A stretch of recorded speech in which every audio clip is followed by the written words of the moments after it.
Good morning, Cleveland High School, and welcome to CHSLive Today. I'm Josie McCluskey. And I'm Zach Allen. And we're here to give you the latest updates on what's going on around the world and right here in Cleveland, Tennessee. So let's get the show started. Coming up, we'll be talking about a little boy with the Christmas spirit and personality everyone should have. Also on today's show, we'll be informing you guys on why high school went on lockdown. We'll also be talking about authorities in Gatlinburg addressing 2 arrests who caused the wildfires. And how our girls and boys basketball team defeated Saudi Daisy last night. All that and more on CHSLive Today.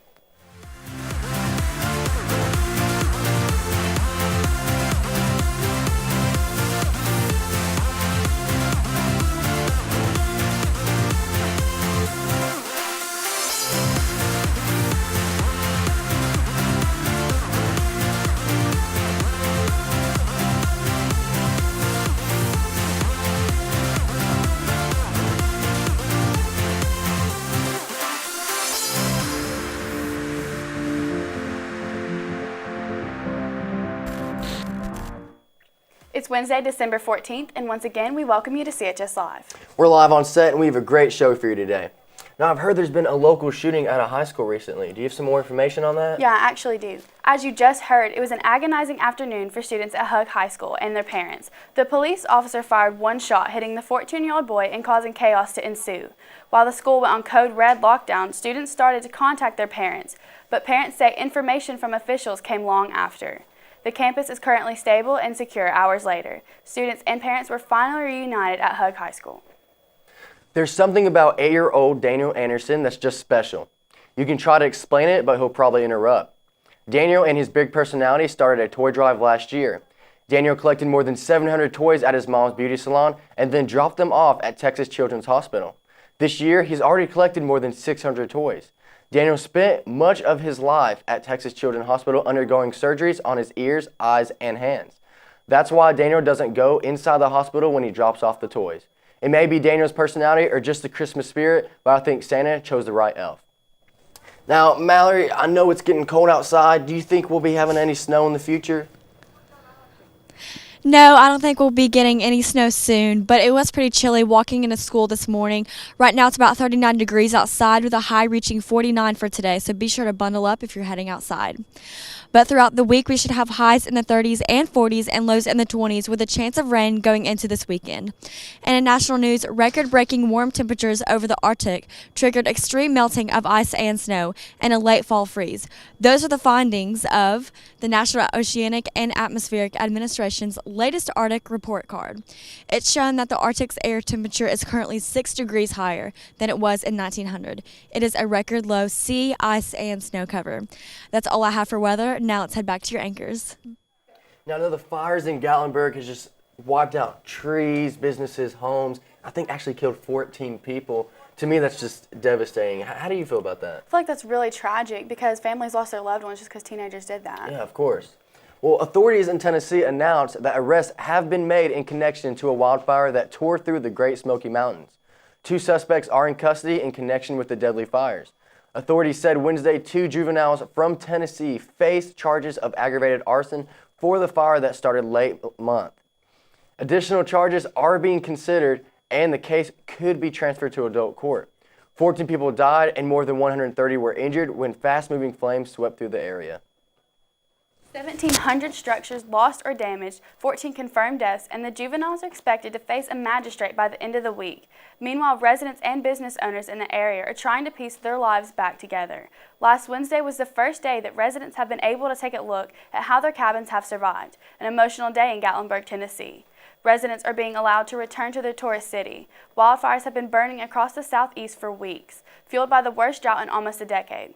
A few of our CHS Live crew members had the opportunity to go to Gatlinburg, so let's take a look at what they saw.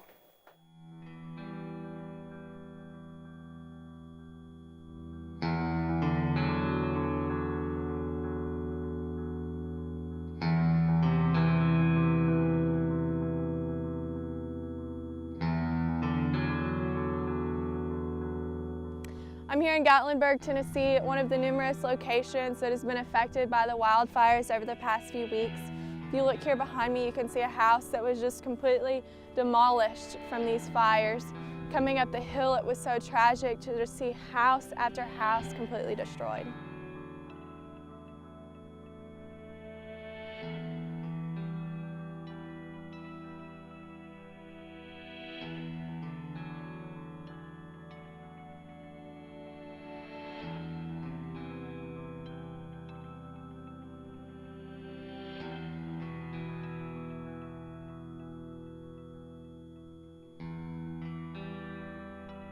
it has affected our community.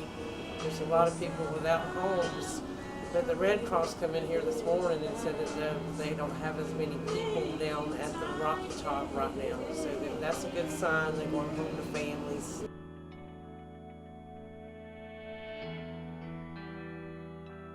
We haven't noticed too much of a change in our business, really. It's slowed down a little bit, but not as much as we were expecting it to. That's one of the reasons we're here today, is to help support and get things back on a good footing.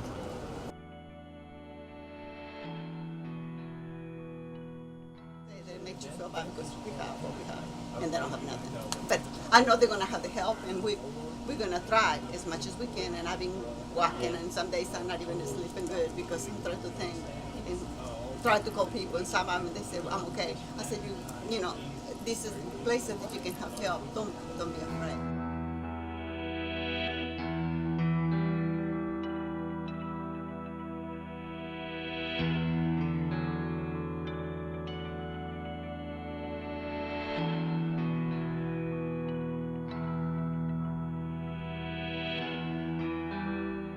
Although the devastation of Gatlinburg was very shocking, many of the people in the community and the stores around me are really just coming together and standing strong.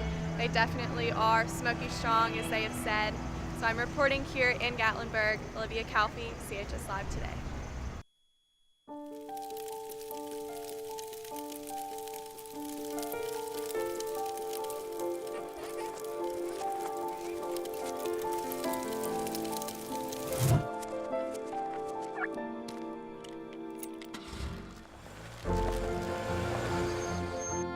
Did you know parking over tall, dry grass can spark a wildfire? Only you can prevent wildfires.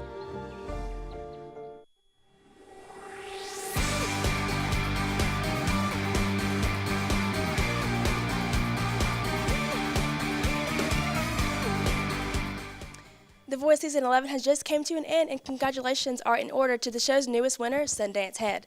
37-year-old country singer and Team Blake member is the son of Roy Head, who had the 1965 hit Treat Her Right. With the band The Traits, he may have only gotten Blake Shelton and Adam Levine to turn around with his blind audition song I've Been Loving You Too Long, but he proved he could sing pretty much anything you put in front of him, including Miley Cyrus and Alicia Keys songs with his own twist. Now let's send it over to Odin with our sports report.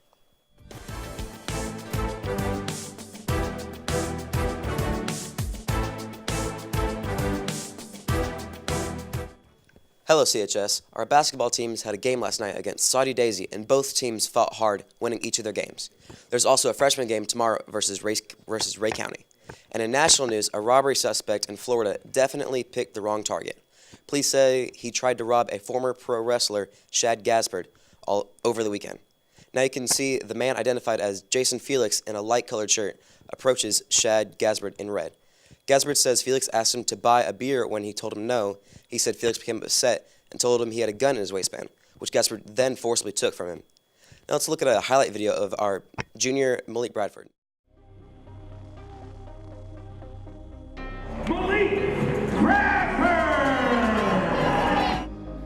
Malik is definitely a leader by example. Malik shows how to do things. Malik's not really the kind of guy that yells at people or tells people what to do. Malik's going to be the guy that shows you how to do it. He models that each and every day, and then Malik is able to do that consistently day in and day out. But I would say the most unique thing that Malik brings to the table is that he is himself every day. He's never a different person. On Monday, he's Malik. On Tuesday, he's Malik. If he has a bad day, he's Malik. If he has a good day, he's Malik. We can always depend on Malik doing the right thing, and it just pays off huge for our program because our kids see, and this is the right way to do it, and Malik is so consistent that they pick up on it and figure out, hey, that's the right way to do things. After high school, I want to play college basketball. I love Coach McCown. He connects on the floor and off the floor. And as a point guard, I'm kind of like the coach on the court. So we have to have a certain relationship, and I feel like we have a really strong one because we connect. It's not just basketball, but outside of basketball. Coach McCown always says, don't let your highs be too high and don't let your lows be too low. You want to make sure you're just taking one day at a time. We just want to make sure we're fighting as a team, and as a leader, he challenges me to try to get to know everybody very personal. That's my responsibility, usually, lead the team and try to get everybody involved as a point guard. But of course, we want to win the district, win the region, and win the sub-state game, and hopefully just make it to state. But right now, we're just playing one game at a time. Hey CHS, I'm here with a junior member of our varsity basketball team, Malik Bradford. So how are you feeling that you've done so far this year, like yourself? I feel like I've done a good job of leading the team, and we haven't had any losses. So pretty much my job is to keep everybody in line and kind of just lead us to our victories. That's really great. How do you expect to continue the rest of your high school career and even beyond that? Well, of course, I want to just keep being a leader for us in high school, and then when I go to college, I want to play college basketball and then get a good job doing something that I love. It's really great. Now, is there anything else you'd like to say before going away? I would just like to say that we win as a team, and a lot of people just focus on certain players, and I just want to make sure it's known that we win as the Raiders. Well, thanks, Malik. It was great having you on the show today. And now let's head back over to our anchors. And now for 3 things you need to know. Don't forget, our wrestling team has a match today against Alcoa in East Hamilton, so come out and support your Blue Raiders. SGA will be sponsoring a dodgeball tournament on January 20th. The teams will be based on what grade you are in. See Miss Smart or Miss Harden in the library. 6 people to a team, and all teams have to be formed by December 16th. Any boy who is interested in playing soccer, there will be a mandatory meeting in the soccer locker room on Thursday. It should last about 30 minutes. And lastly, when in costume, he is beloved by children who recognize him as Santa. However, he also has some visitors who have been facing tough circumstances. More recently, parents who have had children pass away had Santa take a photo memorializing the late children. The Santa Project was an organization which involved Santa visiting schools to teach children about safety. Wherever he goes, many recognize him as Santa. So, Zach, I just think that's really amazing that he takes time to help other children and families who are struggling. Yeah, I think that's awesome, especially throughout this time period, showing the love and care they really need. Yeah. I think it's perfect. Yeah. Well, that's all for your CHS Live today. Be sure to follow us on Twitter at Blue Raiders Live. Have a great day, CHS.